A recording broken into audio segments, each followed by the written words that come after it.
ចំពោះเวลาទឿដែលពុកម៉ែបងប្អូនកំពុងតែឃើញក្នុងវីដេអូនេះអាចសាងសង់បានចាប់ពីកញ្ចប់លុយ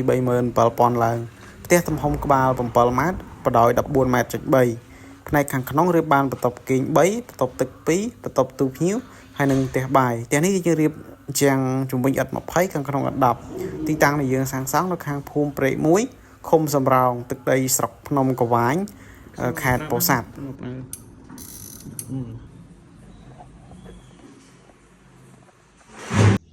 បាទជំរាបសួរក៏សួស្តីពុកម៉ែបងប្អូនទាំងអស់គ្នាខ្ញុំបានសុភ័ក្រតំណាងឲ្យក្រុមមកការ The Brother Construction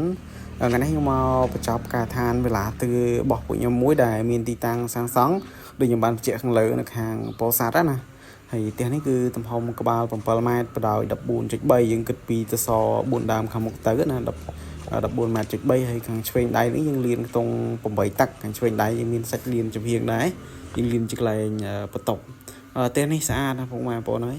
ពួកខ្ញុំសាងសង់បញ្ចប់ហើយ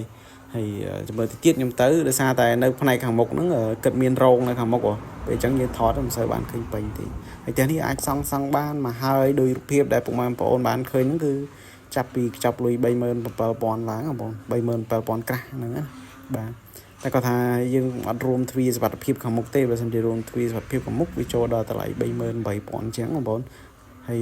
ផ្ទះនេះជាស្ដែងចាស់ទៀតមិនបានថែមថយច្រើនទេគាត់ណាដូរទី1ទៅលើការងារទ្វារធំខាងមុខហើយទី2ក៏ដូរទៅលើការងារពណ៌ដបូលប៉ុណ្ណឹងឯងតែគាត់ដបូលយើងប្រើក្បឿងស៊ីម៉ងក្រុមហ៊ុនបោះជីម៉ងយន្តធម្មតាហើយនេះយើងចូលពីខាងមុខទៅនេះជាកន្លែងទូភ្ញៀវបងប្អូនយើងមានប្រដានមានពូធំហើយឆ្នាំខ្ញុំប្រើចោតាន់ណាគុណភាព5ឆ្នាំបងប្អូនមើលលងស្រិលតែម្ដងហើយក្រូ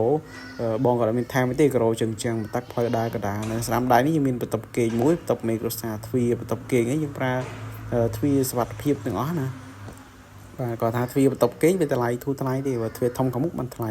នេះបន្ទប់មេក្រូសាយើងមានបន្ទប់ទឹកនៅខាងក្នុងមួយណាបងនេះបន្ទប់ទឹកនេះប្រើទ្វារសុវត្ថិភាពនិយាយទៅនៅក្នុងតម្លៃដែលពួកខ្ញុំមកបន្ទប់ទឹក2គឺក្រូអញ្ចឹងបណ្ដោបដានមានកញ្ចក់ឆ្លងមុខមានឡាបូមានចានបកុន40វើងទឹកគាត់ថាយើងអត់រួមម៉ាស៊ីនទឹកជែកទឹកក្តៅទេណាបងបាទហើយផ្លូវដើរកដាល1.2 ម៉ែត្រផ្លូវដើរ1 ម៉ែត្រ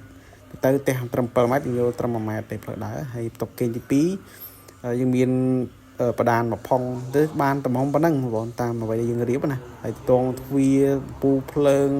ចម្រឹងប្អួយម៉ូនបដាននេះម្ចាស់ផ្ទះរើទាំងអស់បងម្ចាស់ផ្ទះរើហើយបន្ទប់ទឹកហើយនឹងផ្ទះបាយគឺនៅខាងផ្នែកខាងក្រោយសម្ភារៈទូទៅ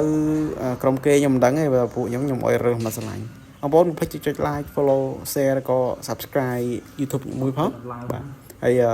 នេះមួយទៀតបងប្អូនចាត់ថែមនេះដែរថយលុយអានេះសម្ភារៈស៊ីងលីងចាននៅក្នុងផ្ទះបាយចាត់ថែមដែរតម្លៃវាចូល200ជាងដែរហើយតបទឹកសម្រាប់យើងប្រើរួមទីទៅ